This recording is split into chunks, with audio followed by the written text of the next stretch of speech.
So, new surroundings, new background, and if you had Romelu Lukaku, a completely new game week for you.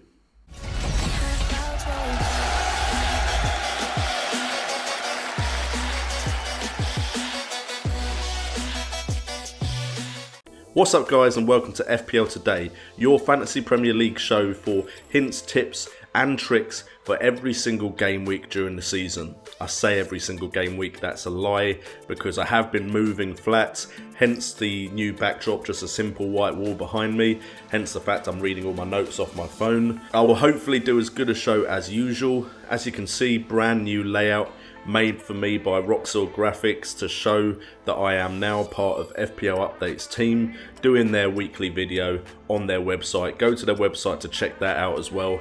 And let's get into the show before I keep ranting and raving. It's been a tough week. Moving is not easy. So first of all, we start off with the question of the game week, and FPL alert guys, if you didn't know, there are blanks coming in game week 26 and game week 28. So let me know what your plans are to make the most of those blanks and watch other people fall behind you. I had an okay game week. I actually got 57 points, which was 6 above the average, but because of my positioning in the overall rankings, just above average sometimes doesn't cut it. I didn't have Lukaku, and I imagine lots of people around me did.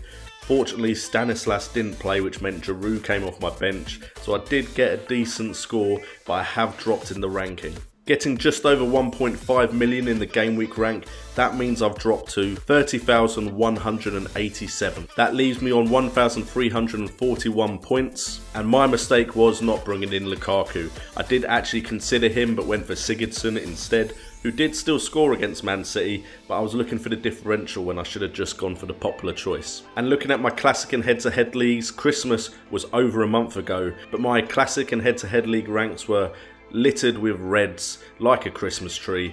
Unfortunately, I've dropped in a lot of rankings, but I'm still number 1 in the FPL Updates Writers League. The Dream Team would have got you 144 points, 2 points less than the highest score this game week.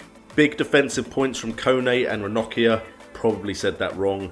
Both coming from areas you wouldn't have considered usually, Sunderland and Hull. So there could be some cheap options come the end of the season with new managers in place and defensive starting to improve.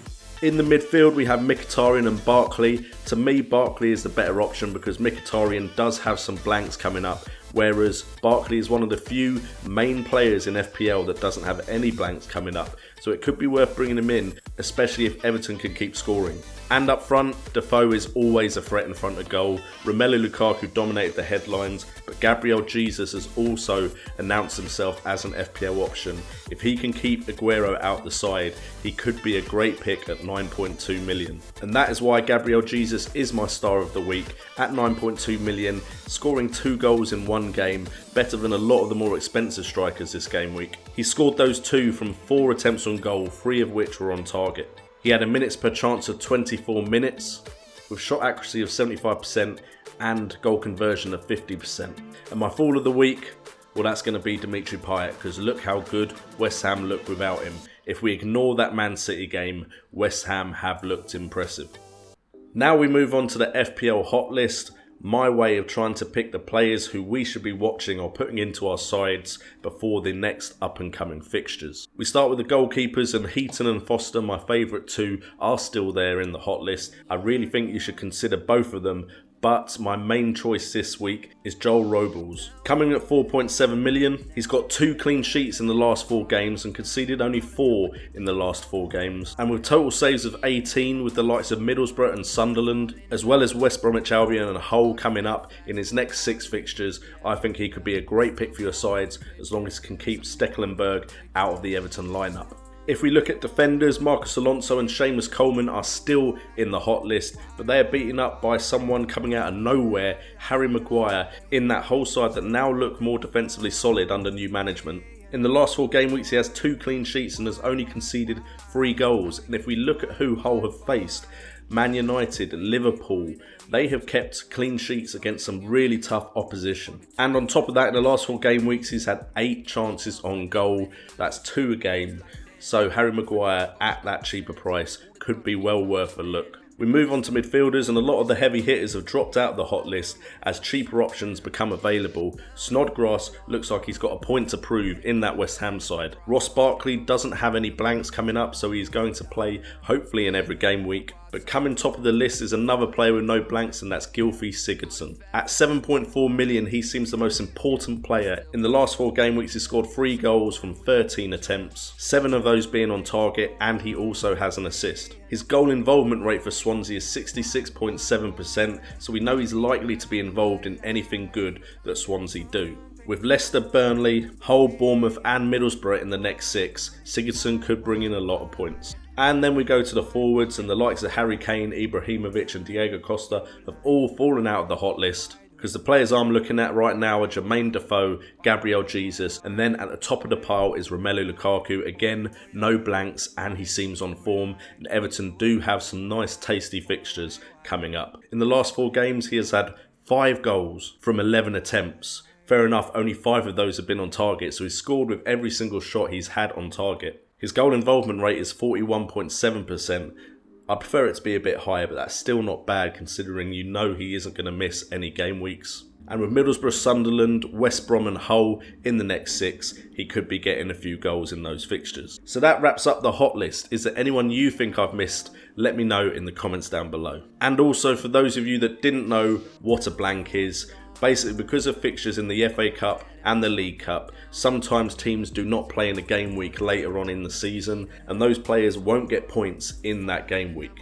Later on, there'll be such a thing called a double game week where these teams make up the fixtures, and that is when you want to bring them back into your side because they'll have 2 fixtures in 1 game week. So the reason the hot list today looks so different is because I'm looking to those players that don't have any blanks in the next up and coming game weeks, and then we're going to start bringing in people that have 2 fixtures coming up in a game week so you can maximise those points. So we now look forward to game week 25, and we have some tasty fixtures where there could be some great FPL points. One of the fixtures I'm looking at is Arsenal versus Hull. If Hull can be as defensively solid as they have been previously, potentially there's clean sheet points there that no one else is going to get. Alexis Sanchez has blanked a couple of times recently, and coming up against a Hull side that have managed to keep out other big teams, maybe Alexis Sanchez is on that red herring list later on. Also, I'm looking at Everton, and while I've been suggesting Romelu Lukaku for game week 25, he could be a red herring as well because he's coming up against Middlesbrough, who are defensively solid, and it is away, so potentially Middlesbrough could be picking up some points with their defenders in this one. West Ham versus West Brom. West Ham have looked really good since Dimitri Payet has gone. Some players are hungry to prove themselves, so maybe there are some points from West Ham options which I have mentioned previously in FPL today. Spurs versus Liverpool, and Liverpool are starting to lag. I'm not sure if it's because their style of play is very tiring and now the stamina is running low for those Liverpool players. Meanwhile, Spurs are still gunning to get 2nd or 3rd, maybe even catch Chelsea. But Spurs look very good against a Liverpool side that look weak. It could be a lot of points for the likes of Harry Kane, Eriksen, Dele Alli, Kyle Walker and Danny Rose. Swansea versus Leicester. Swansea are starting to turn their season around. Leicester look awful. I'm worried Leicester might even get relegated, which is a shame because my dad does support them, but Leicester look like the kind of side you want players to be playing against, so Sigurdsson could come big in the up and coming game week. And we finished the game week with Bournemouth versus Man City. Bournemouth are letting goals in like nobody's business. If Gabriel Jesus is playing, expect him, De Bruyne, Silva, and maybe even players like Sterling to get those points on the board. If it wasn't for blanks coming up, I would have probably brought in a Man City player already, but I'm looking towards game week 26 and 28. Let me know in the comments down below what fixtures you think are important for game week 25. We now look at the captain poll, and top of the captain poll is Alexis Sanchez, which is a surprise to me considering he's coming up against a side that have been defensively solid recently. He is just ahead of Zlatan Ibrahimovic, and then in 3rd is Gabriel Jesus. He has really risen up the ranks in FPL since he's been put into that Man City side instead of Aguero. However, if you want to know who my captain choice is, I'm doubling down on Gylfi Sigurdsson. I've already sung his praises, but this season he is the main man at Swansea, and you want main man players because they're the ones that are going to get the majority of the points from that side. The problem with teams like Liverpool earlier in the season is you didn't know where the points were coming from. With Swansea, you know Sigurdsson is likely to get points if Swansea score at all.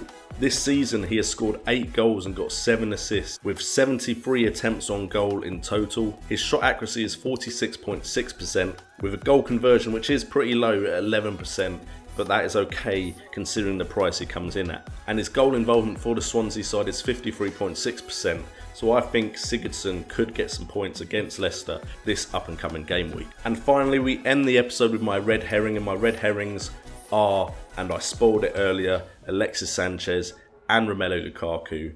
Alexis Sanchez is just one of those players that can score massive points, but I don't believe he's a good captain choice because of Hull's recent form. Now Alexis Sanchez will probably score a hat-trick and prove me completely wrong, but Romelu Lukaku is also there because Middlesbrough are defensively solid and everyone's just hyped up on him coming out of game week 24. So guys, I hope you enjoyed today's episode. Thank you so much for tuning in. I apologise if the lighting, the sound, the background is off-putting or different. I will eventually get my setup sorted in this new flat of mine. Hopefully I'll even have a desk instead of doing it on a chest of drawers. If you never saw behind the scenes, I used to record on a chest of drawers. And hopefully I'll even have a mic boom stand. Everything is going to get a lot more professional now I have some space. So if you're new around here, make sure to hit that subscribe button to keep up to date with everything FPL. Smash that like button if you're happy to see FPL Today back in your YouTube sub box. I've been JNO, you guys have been awesome, and I am one of the first 10k. Shout out Lula Joe.